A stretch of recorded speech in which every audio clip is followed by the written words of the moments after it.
এটা আমাদের আপত্তি নাই। দল যে কেউ গঠন করতে পারে, নির্বাচনও যে কেউ করতে পারে, কিন্তু বিশেষ মহল থেকে বিশেষ উদ্যোগে বিশেষভাবে দল গঠনের নামে একটি বিশেষ পরিস্থিতি সৃষ্টি করে ক্ষমতা দখল করার যদি স্বপ্ন দেখে তাহলে আপত্তি আছে। এটা আমাদের বুঝতে হবে। বাজার ভালো অবস্থায় নাই। বাজারে গেলে মনে হয় সরকার বলেই দেশে কিছু নাই। আইন শৃঙ্খলা পরিস্থিতি থেকে তাকালে মনে হয় দেশে কোনো সরকারই নাই। দেশে এমন একটা অরাজক পরিস্থিতির দিকে যাচ্ছে, সেই জায়গায় সরকারকে সতর্ক হতে হবে, শক্তভাবে এই পরিস্থিতির মোকাবেলা করতে হবে। আমি বেশি বক্তৃতা করার জন্য আজকে আসি। একটা পরিবার, এই পরিবারে একটা ভালো লোক নাই। যে পরিবার আছে শেখ মুজিবের পরিবার। তিনি ক্ষমতায় থাকা অবস্থায় তার ছেলে ব্যাংক ডাকাত হিসাবে সারা দেশে স্বীকৃতি পেয়েছিল, শেখ কামাল। এখানে আমাদের সালাম ভাই বসে আছে। সেই সময় সে ডাকসু নির্বাচনের সময় এই শেখ কামাল ব্যালট বাক্স সংস্থায় নেতৃত্ব দিয়েছিল। তার বাবা রক্ষী বাহিনী করে, শেখ মুজিব রক্ষী বাহিনী করে হাজার হাজার বিরোধী দলের নেতা কর্মীকে, প্রায় 40,000 ঊর্ধ্বে নেতা কর্মীকে 3 বছরের মধ্যে হত্যা করেছিল, দুর্ভিক্ষ সৃষ্টি করেছিল। এবং সেই দুর্ভিক্ষের লক্ষ লক্ষ মানুষকে তিনি মৃত্যুর দিকে ঠেলে দিয়েছেন। তিনি একদল করে বাকশাল করে গণতন্ত্র কবরস্থ করেছেন। এই পরিবারের পরবর্তী সদস্য শেখ মুজিব নৃশংসভাবে সপরিবার নিহত হলো। 2টি কন্যা সন্তান বেঁচে যায় বিদেশে থাকার কারণে। একজন শেখ হাসিনা, একজন শেখ রেহানা। শেখ রেহানা এবং শেখ হাসিনার আবার 4টা ছেলে মেয়ে আছে, তারা বিদেশে থাকে। এখন শেখ হাসিনাও বিদেশে থাকে, ভারতে থাকে। এত বড় চোর আপনি দেশে না, সারা বিশ্ব খুঁজে পাবেন না, ভাবা যায় না। 30 লক্ষ হাজার কোটি টাকায় একটা তদন্ত শ্বেতপত্র প্রকাশ করেছে বর্তমান সরকার।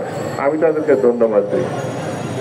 বাঙালি মান ইজ্জত, দেশের মান ইজ্জত, মুক্তিযুদ্ধকে তারা ছোট করে, মুক্তিযুদ্ধের নামে চুরি করে। এমন একটা সেক্টর নেই যেখান থেকে তারা টাকা চুরি করে না। এটা ডাকাত পরিবার। এই পরিবার লুটেরা পরিবার। এই পরিবার গণতন্ত্র হত্যাকারী পরিবার। এই পরিবার বাংলাদেশকে বিনাশের দিকে নিয়ে গেছে। এই পরিবারকে এখন আবার খুচাখুচি করছে তিনি যে কোনো সময় নাকি ঠুস করে দিতে।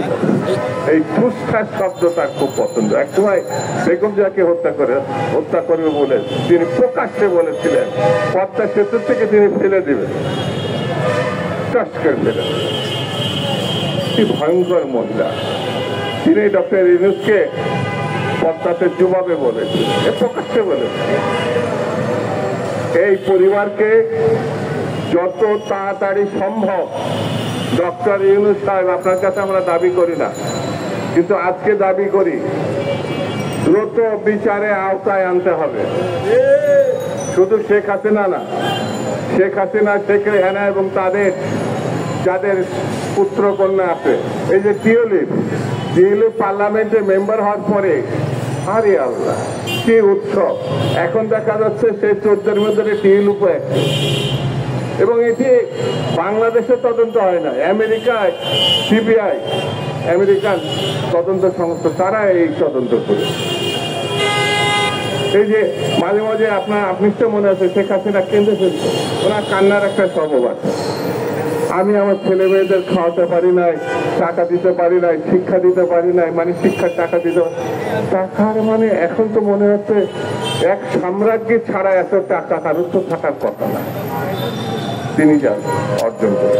সেই জন্য বন্ধুরা, দিকে বিএনপিকে ঠেকানোর জন্য, বিএনপিকে ধ্বংস করার জন্য, যেটা 1/11 থেকে শুরু হয়েছিল, আবার এখন কিছু কিছু আলামত দেখা দিচ্ছে। বাংলাদেশে শহীদ জিয়া গণতন্ত্র প্রতিষ্ঠা করেছিলেন, বাংলাদেশে দেশনেত্রী বেগম খালেদা জিয়া গণতন্ত্রকে এগিয়ে নিয়েছিলেন এরশাদের পতন ঘটানোর মধ্য দিয়ে। বাংলাদেশে পূর্ণবার সম্ভাবনা দেখা দিয়েছে জনাব তারেক রহমানের নেতৃত্বে গণতন্ত্র প্রতিষ্ঠা করার জন্য। এই সুযোগ কোনোভাবে নষ্ট করতে যাওয়া যাবে না। বিএনপিকে ক্ষমতা আনলে বিএনপি পারে বাংলাদেশের মানুষকে রক্ষা করতে, অতীতে এটা প্রমাণ হয়েছে। বিএনপি পারে এই বাজারকে রক্ষা করতে, যে বাজারে আজকে আগুন ধরছে সেই বাজারকে সুসংগঠিত করে মানুষের, গরিব মানুষের কাছে নিয়ে যেতে। বিএনপি পারে বাংলাদেশের স্বাধীনতা সার্বভৌমত্ব রক্ষা করা। বিএনপি পারে, অতীতের থেকে আমরা জানি গরিব মানুষের পাশে দাঁড়ানো, কিভাবে দাঁড়াতে হয়। সেই জন্য বিএনপিকে যারা ঠেকাচ্ছে তাদেরকে উদ্দেশ্যে বলবো, এইসব করে কোনো লাভ নাই, এইসব করে কোনো লাভ নাই। বিএনপি যদি একবার রাস্তায় নামে তার পরিণতি কি হয় শেখ হাসিনা ভালো করে জানে। সেই জন্য রাস্তায় নামানোর থেকে বিএনপিকে পার্লামেন্টে নিয়ে যাওয়া, নির্বাচনের মধ্য দিয়ে সুষ্ঠু পরিবেশ ফিরিয়ে আনা, এটাই এখন সব থেকে বড় কাজ।